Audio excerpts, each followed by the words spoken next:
Hello friend, SH classes में आपका स्वागत है। और आज हम आपको 2024 IAS सी सेट के क्वेश्चनों को सॉल्व करेंगे। जैसा कि आपके स्क्रीन पर क्वेश्चन है, पहला क्वेश्चन देखिए। इसमें क्वेश्चन में दिया है उसने P का वेतन P ही मान लेते हैं। P का वेतन Q के वेतन से 20% कम। ओके, तो Q इंटू 80/100 और 20% कम का मतलब इसको डिवाइड 20 चौक 80 और 20 पंजे 100। यहाँ से P रेशो Q की वैल्यू 4:5 ये आ गई। उसके बाद उसने आगे भी बोला है जो R के वेतन से 20% कम है। देखो, जो का मतलब होता है अगर वो शुरू में P और Q की बात कर रहा है तो जो वर्ड हमेशा दूसरे के लिए यूज होता है। तो Q बराबर है R इंटू 80/100 क्योंकि 20% फिर से कम है। देन 20 चौक 80 और 20 पंजे 100। यहाँ से Q रेशो R की वैल्यू 4:5। ओके, और यहाँ से ये वैल्यू आ गई।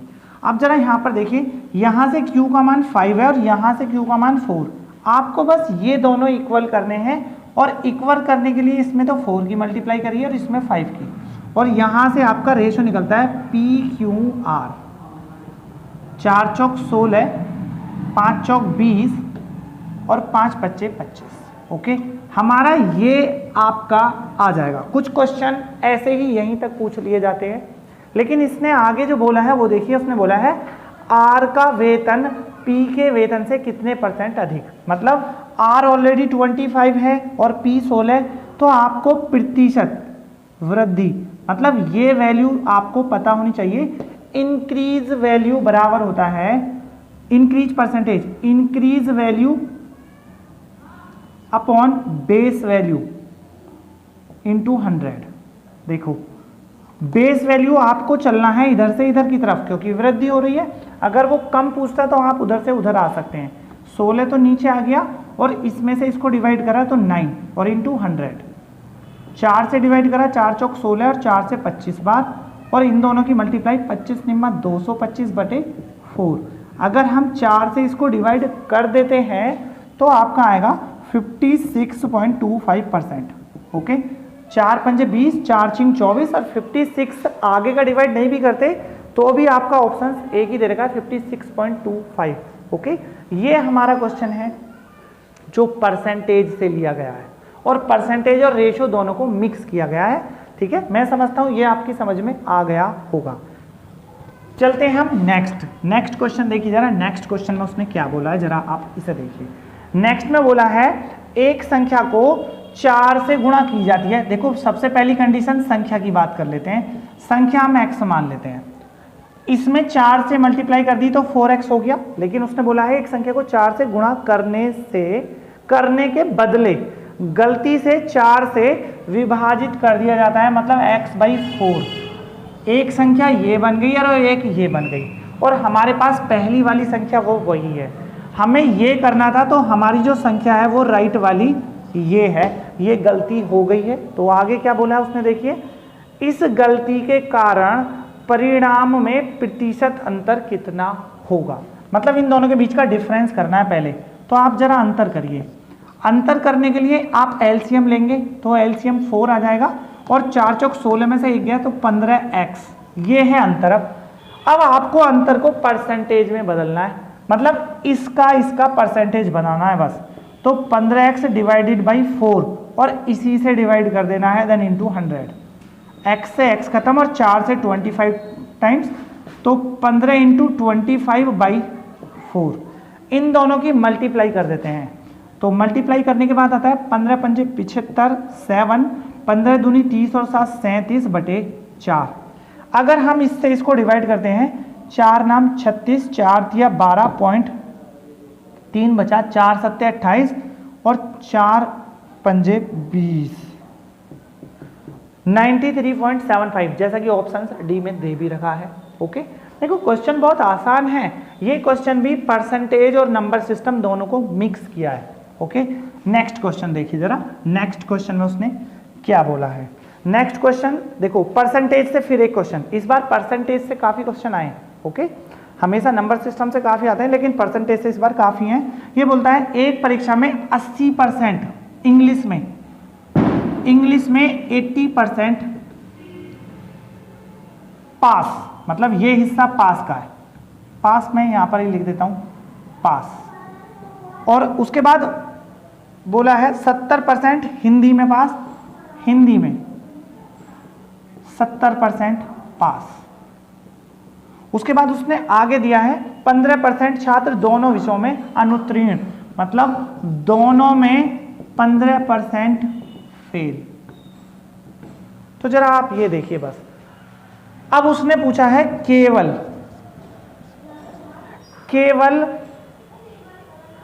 एक विषय में अनुत्तीर्ण, केवल एक विषय में फेल,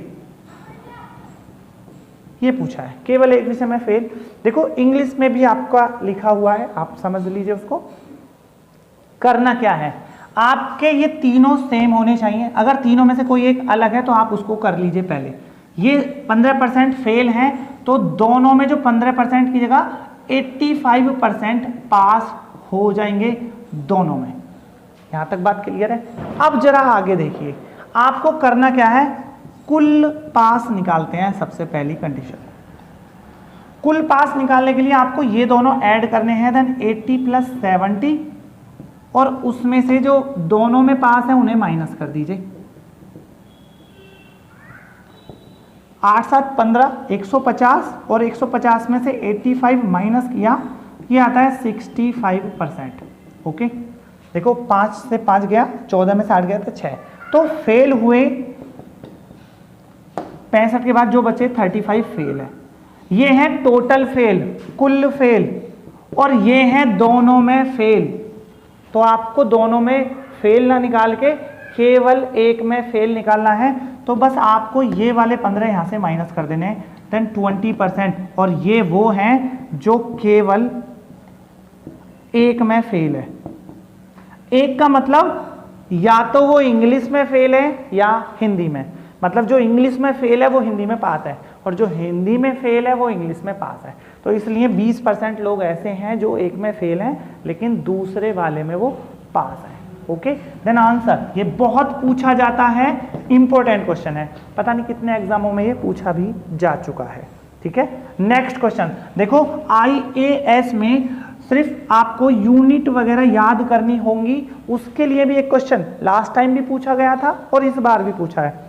ये बोलता है निम्नलिखित पर विचार करिए, और विचार करने के लिए देखिए जरा उसने क्या क्या दे दिया है, 1 2 3 दे दिए हैं। 1000 लीटर बराबर होता है 1 मीटर की घात 3।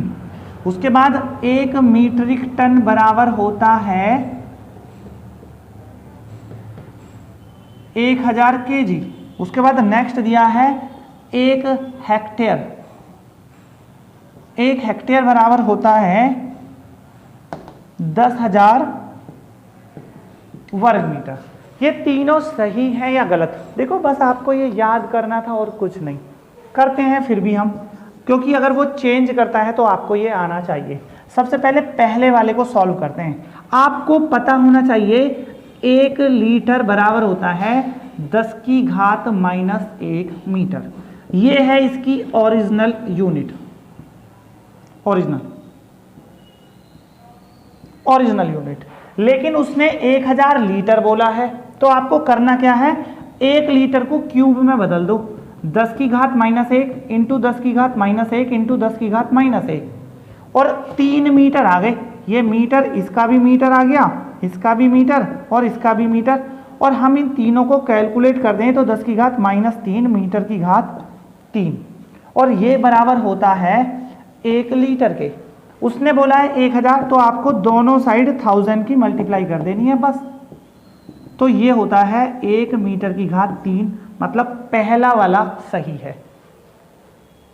क्लियर बात, ये आपको याद होना चाहिए। या तो आप इसे डायरेक्ट, देखो डायरेक्ट में प्रॉब्लम आ सकती है क्योंकि फिर किसी क्वेश्चन में वो 1000 ना लिख के कुछ और लिख देगा, तो आपको यही स्टेप करना होगा जो याद भी रखना है, यूनिट। ओके, नेक्स्ट जरा दूसरा क्वेश्चन देखिए। मीट्रिक टन के बारे में पता है या नहीं, जरा दूसरा, एक सही हो चुका है, दूसरे की बात करते हैं। देखो यहां ग्राम तक ना जाके केजी तक है, तो हम भी केजी तक की बात करते हैं। एक क्विंटल होता है 100 केजी के, ओके, और एक टन या फिर मीट्रिक टन, दोनों एक ही बात है, ये होता है 10 क्विंटल के। क्लियर यहां तक? 10 क्विंटल मतलब क्विंटल 100 की जो किलो के बराबर होता है, तो 10 में मल्टीप्लाई करी 100 की, और ये केजी हो गया, तो ये हो गया 1000 केजी। मतलब एक मीट्रिक टन 1000 केजी के होता है। देन दूसरा भी सही है, क्योंकि आपको जो ओरिजिनल है वो ये है, एक ये और एक ये। आगे आप केजी में चेंज कर सकते हैं। अगर आप ऐसे करेंगे डायरेक्ट याद, तो शायद में भी आपको चेंजिंग करने पर कुछ प्रॉब्लम आ जाए। नेक्स्ट हेक्टेयर है। देखो ये क्षेत्रफल पे यूज होता है हमेशा।